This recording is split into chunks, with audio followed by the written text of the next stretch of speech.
जय शनिदेव। मेरे YouTube astro launcher मंच पर आपका स्वागत है। मैं प्रदीप कुमार आप सबका अभिनंदन करता हूं और आज मैं आपके लिए भगवान बृहस्पति के बारे में जानकारी लेके आया हूं।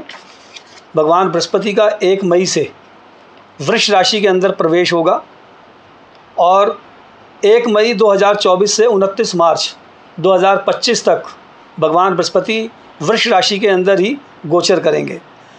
देखिए, मैं आपको एक जानकारी दे रहा हूँ। इंसान की जन्म पत्री के अंदर बृहस्पति, राहु, केतु और शनि सबसे ज़्यादा प्रभावित करने वाले ग्रह हैं, क्योंकि इनका जो एक राशि के अंदर जो इनका संक्रमण का समय है वो लंबा है। बृहस्पति 1 साल से लेकर 13 महीने तक कभी कभी एक ही राशि में गोचर करते हैं। राहु और केतु 18-18 महीने गोचर करते हैं और शनि 2.5 साल गोचर करते हैं। जो आप बोलते हैं ना कि भाई ढैया आती है, तो जब कुंडली के अंदर, किसी भी कुंडली के अंदर, मान लिया किसी व्यक्ति की कुंडली है जहाँ पर शनि अशुभ संकेत देता है, अशुभता के संकेत देता है, और वहाँ पर वो 2.5 साल तक आते हैं, तो आपका जीवन सचमुच बड़ा विकराल हो जाता है। राहु की वजह से होता है। और आपको एक और बात बताऊं, ये लोग दिमाग से निकाल दें कि भाई बहुत सारे ज़्यादातर एस्ट्रोलॉजर एक ही तरीके की एस्ट्रोलॉजी करते हैं, जी बृहस्पति तो शुभ ग्रह है। ऐसा बिल्कुल भी नहीं है। ये ज्योतिष का जो इस तरीके की बातें ज्योतिष में करता है कि बृहस्पति शुभ ग्रह है, चंद्रमा शुभ ग्रह है, बिल्कुल ये ना मानने वाली बात है। बृहस्पति उतने ही हानिकारक होते हैं जितने भगवान शनि हानिकारक होते हैं। बृहस्पति उतने ही लाभदायक होते हैं जितने भगवान शनि लाभदायक होते हैं। तो मतलब शनि भी आदमी को राजा से रंक बनाता है और बृहस्पति भी आदमी को राजा से रंक बना सकता है। और बहुत ही शानदार, मैं आपसे लोगों को मिलवाऊंगा। कभी उनका एक बहुत बड़ा इलेक्ट्रॉनिक गुड्स का वो होता था, बृहस्पति की दशा में बर्बाद हो गए थे वो। तुला लगन की कुंडली के अंदर बृहस्पति नुकसानदायक होता है। तो किस राशि के अंदर बृहस्पति क्या फल देगा, ये 2 पार्ट में बनाएंगे, क्योंकि बड़ा एपिसोड बनेगा। इसलिए हमने पहली 6 राशियां एक पार्ट में ली हैं और दूसरे पार्ट में दूसरी 6 राशियां ली हैं। तो हम सबसे पहले शुरुआत करते हैं कि मेष राशि वालों के बृहस्पति जब वृष राशि के अंदर आते हैं तो मेष राशि वालों बृहस्पति से क्या लाभ होगा और बृहस्पति से उनको क्या नुकसान होगा। तो मेष राशि में गुरु का प्रभाव, मेष राशि वालों को जब भगवान बृहस्पति वृष राशि में गोचर करेंगे 1 मई से, तो जिनकी मेष राशि है उनको धन लाभ व उन्नति के अवसर, शुभ कार्यों पर खर्च, उच्च प्रतिष्ठित लोगों के साथ संपर्क बढ़ेंगे। वृष राशि में गुरु का प्रभाव, जिनकी वृष राशि है, जिसको टॉरस बोलते हैं, जब भगवान बृहस्पति वृष राशि के अंदर प्रवेश करेंगे, इसका मतलब ये है कि उनके पहले भाव में प्रवेश करेंगे। मैं आपको बता दूं कि जब वृष राशि जिनकी होती है उनके लिए गुरु अष्टम भाव के लॉर्ड बनते हैं, और अष्टमेश बनने के कारण जब गुरु पहले घर के अंदर बैठते हैं तो ये एक शुभ योग नहीं होता। वृष राशि वालों के लिए बृहस्पति उत्तम नहीं समझे जाते। तो इसलिए जब बृहस्पति वृष राशि के अंदर प्रवेश करेंगे, और जिनकी वृष राशि है या वृष लगन है, दोनों सुन लें इस बात को, जिनका जो टॉरस असेंडेंट है या टॉरस जिनकी राशि है, या उनका सोलर सिस्टम के हिसाब से टॉरस हैं, मतलब वो अगर सूर्य से चलते हैं, अगर उनका 15 मई से और 15 जून के महीने का जन्म है, वो भी ध्यान से इस बात को सुन ले, उनके लिए भी सेम फल प्रदान होंगे। कहता है बृहस्पति जब गोचर में आएंगे टॉरस राशि वालों के, तो उनके प्रथम भाव के अंदर होंगे। इसके अंदर बृहस्पति को पूजनीय समझा जाता है। पूजनीय इसलिए समझा जाता है, कहा जाता है कि जब अष्टमेश आपके पहले भाव में बैठता है, यानी कि बृहस्पति 8वें घर के लॉर्ड होकर आपके पहले भाव में बैठेंगे और 29 मार्च तक बैठेंगे। ये लगभग 11 महीने का समय बनता है। तो इसके अंदर जो स्पेशली डायबिटिक हैं उन लोगों को अपना विशेष ध्यान रखना पड़ेगा, या जो डायबिटिक नहीं हैं, जो लोग डायबिटिक नहीं हैं और उनका लाइफस्टाइल ख़राब है, जंक फूड खाते हैं, इधर उधर की चीज़ें खाते हैं, उनको भी अपना लाइफस्टाइल सुधारना पड़ेगा और अपनी सेहत का ध्यान रखना पड़ेगा। वो डायबिटिक हो सकते हैं, लीवर की समस्याएं हो सकती हैं, पैनक्रिया की समस्या हो सकती है, पीलिया की शिकायतें आ सकती हैं।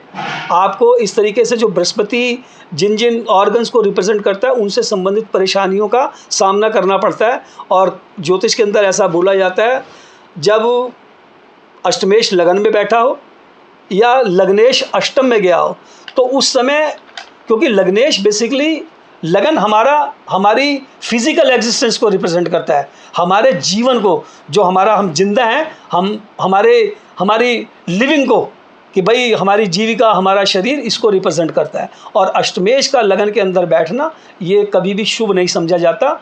ज्योतिष के हिसाब से ये खराब योग होता है। और क्योंकि जो हमारा 8वां भाव है वो हमारी मृत्यु को रिप्रेजेंट करता है, हमारे शरीर को रिप्रेजेंट करता है कि भाई हमारे शरीर को नुकसान हो सकता है, हम दुर्घटना का शिकार हो सकते हैं, हमारी मृत्यु हो सकती है। तो ये एक अच्छा योग नहीं होता। और मैंने कभी ऐसे ही होरोस्कोप देख के बहुत सारी प्रेडिक्शंस की हैं, जिसकी वजह से हमने देखा कि भाई बृहस्पति की दशा के अंदर लोगों की मृत्यु हो गई है, जिनका वृष लगन था या वृष राशि था, और उनकी कुंडली में इस तरीके का योग था कि बृहस्पति अष्टमेश होकर लगन में बैठे थे, तो उनकी उम्र बहुत ज़्यादा लंबी नहीं हुई।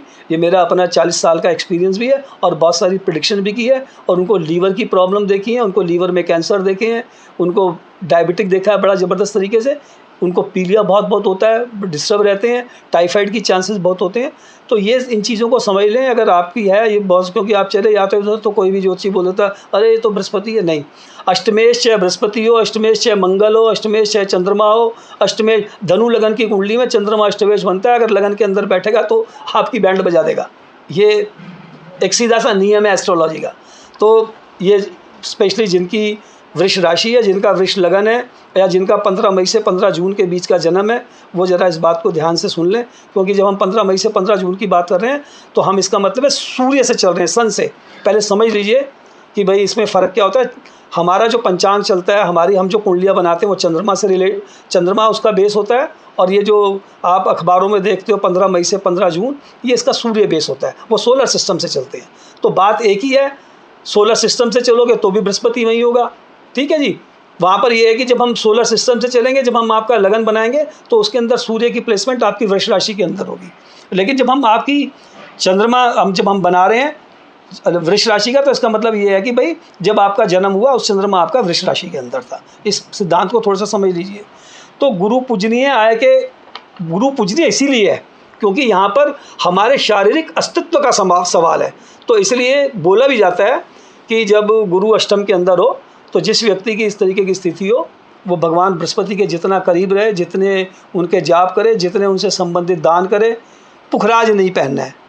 बहुत सारे लोग बोल देते हैं पुखराज नहीं पहनना। हाँ, आप पुखराज किसी को पहना दो, किसी को गिफ्ट दे दो, चलेगा। एवं खर्च अधिक होंगे, धर्म पालन करने से लाभ के अवसर प्राप्त होंगे।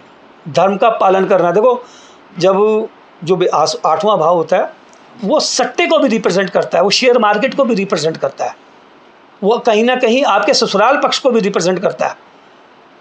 मतलब एक घर बहुत सारी चीज़ों को रिप्रेजेंट करता है। मान लिया आपका क्या कहते हैं, आपकी वाइफ को कुछ हो जाए, आपके ससुराल पक्ष के लोगों को कुछ हो जाए, बहुत सारी चीज़ें इस तरीके कहती हैं। ससुराल वालों से किसी तरीके से मनमुटाव हो जाए, तो बहुत सारी बातें आती हैं। तो आप ये ध्यान से सुने। धर्म पालन करने से लाभ के अवसर प्राप्त होंगे जिनकी वृष राशि है। अपनी पाचन क्रिया एवं फैटी लीवर का विशेष ध्यान रखें। जो डायबिटिक है, वे अपने खाने पीने का विशेष ध्यान रखें। शुगर बढ़ने की संभावना है। जिनका लाइफस्टाइल अच्छा नहीं है तो वो भी अपनी समय समय पर डायबिटीज़ चेक कराएं। अब हम बात करेंगे मिथुन राशि के अंदर गुरु का प्रभाव। जिनकी मिथुन राशि है उनके लिए भगवान बृहस्पति 1 मई 2024 से लेके 29 मार्च 2025 तक किस प्रकार का फल प्रदान करेंगे। मिथुन राशि वालों के कुंडली के हिसाब से जो भगवान बृहस्पति है वो उनके 12वें घर में गोचर करेंगे। तो 12वें घर में मिथुन राशि जिनकी है उनको बृहस्पति किस तरीके का फल, 12वें स्थान में होने के कारण आय में कमी, क्योंकि 12वां स्थान व्यय का है। आय के अंदर आपकी इनकम, आपके बिजनेस के अंदर दिक्कत आ सकती है, बिजनेस थोड़ा अनस्टेबल हो सकता है। कमी, खर्चे अधिक होंगे। क्योंकि आय का भाव है और खर्चे अधिक का मतलब अनएक्सपेक्टेड खर्चे आ सकते हैं। वो स्वास्थ्य को लेकर आ सकते हैं, वो पता चला कहीं से घर में सीलन आ गई, कोई पंखा ख़राब हो गया, कोई कंप्यूटर ख़राब हो गया, अनएक्सपेक्टेड खर्चे। तो इस तरीके के खर्चे आ सकते हैं। कामों में विघ्न आएगा क्योंकि 12th लॉर्ड है, अगर बृहस्पति 12th लॉर्ड है इसके अंदर, और बृहस्पति 12th हाउस के अंदर है, और मिथुन राशि के अंदर जो बृहस्पति होता है वो 10th लॉर्ड बनता है, कामों के घर का मालिक। जब 10th लॉर्ड 12th हाउस में बैठ जाएगा, जो कि हमारी चीज़ों की कमी, 12th लॉर्ड का मतलब है उसी चीज़ की कमी होना, तो आपका कारोबार आपका चरमरा सकता है। कारोबार का ध्यान दें और इसके मामले में कोई लापरवाही ना करें। व्यवसाय संबंधी उलझनें रहेंगी, और अगर किसी के साथ पार्टनरशिप में काम कर रहे हो तो मतलब व्यवसाय से संबंधित समस्याओं को आपका सामना करना पड़ेगा आपको। अब हम बात करते हैं कर्क राशि में गुरु का प्रभाव। गुरु का लाभ स्थान में होने के कारण उन्नति के अवसर प्राप्त होंगे, धन भूमि वाहन सुखों में वृद्धि होगी, व्यावसायिक कार्यों में सफलता मिलेगी। ऐसा क्यों होगा? क्योंकि कर्क राशि के अंदर जो भगवान बृहस्पति हैं वो आपके भाग्य के घर के मालिक बनते हैं।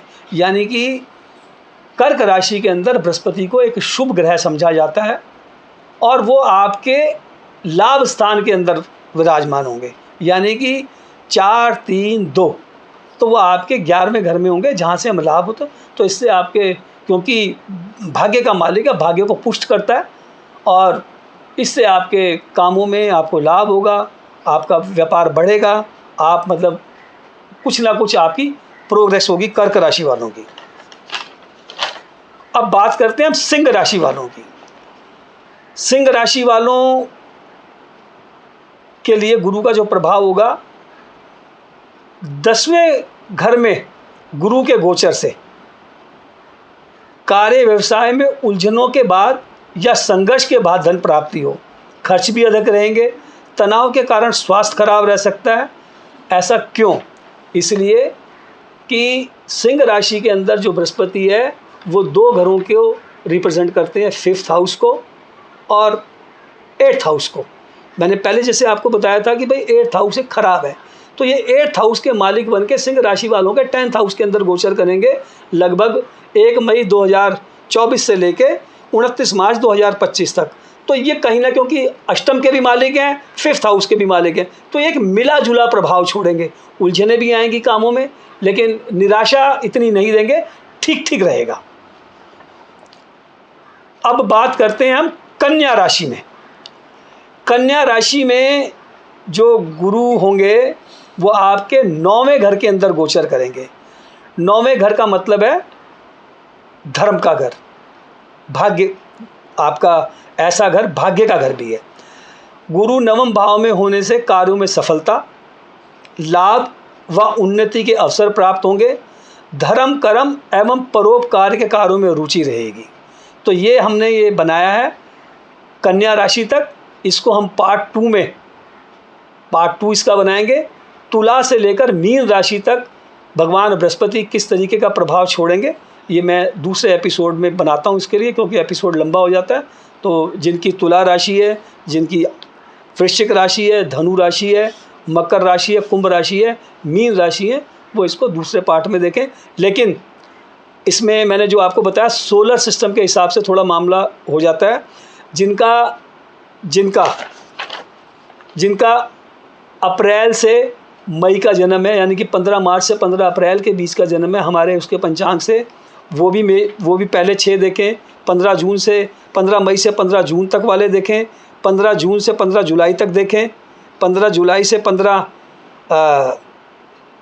अगस्त तक देखें, और 15 अगस्त से 15 सितंबर तक का देखें। ये सब भी इस पहले पार्ट को देखें। तो हम दूसरे पार्ट के अंदर आते हैं, बाकी 6 राशियों का भगवान बृहस्पति का क्या प्रभाव रहेगा वृष राशि में, दूसरे पार्ट के लिए आते हैं। तब तक मैं आपसे आगे दूसरे पार्ट के लिए मिलता हूँ। मेरा प्रणाम स्वीकार कीजिए।